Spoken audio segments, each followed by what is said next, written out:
ఐపీఎల్లో తిరుగులేని శక్తిగా వెలిగిపోయిన Chennai super kings present situation చూస్తుంటే అభిమానులకు తీవ్ర నిరాశ ఎదురవుతోంది. ఒకప్పుడు ప్లే ఆఫ్స్ అంటే సిఎస్కే ఉండాల్సిందే అన్న నమ్మకం ఉండేది. కానీ ఇప్పుడు రాజస్థాన్ రాయల్స్తో జరిగిన తాజా మ్యాచ్లో వారి ప్రదర్శన గల్లీ క్రికెట్ను తలపించింది. ఇక ఈ ప్రదర్శనతో ఈ సీజన్లో కనీసం చివరి స్థానం నుండి తప్పించుకుంటుందా అనే అనుమానాలు కూడా వ్యక్తమవుతున్నాయి.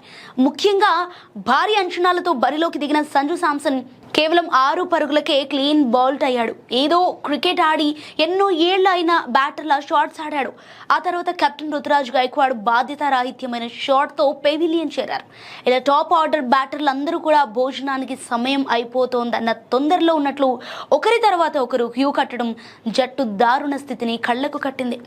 అయితే ఇక ఈ జట్టు కష్టాల్లో ఉన్నప్పుడు ఆదుకోవాల్సిన శివం దుబే వ్యవహరించిన తీరైతే నెటిజన్ల ఆగ్రహానికి కారణమైంది. జడేజా బౌలింగ్లో మొదటి బంతికే 6 కొట్టి ఊపు మీద కనిపించిన దుబే అదే ఓవర్లో అనవసరమైన షాట్కు ప్రయత్నించి వికెట్ పారేసుకున్నాడు.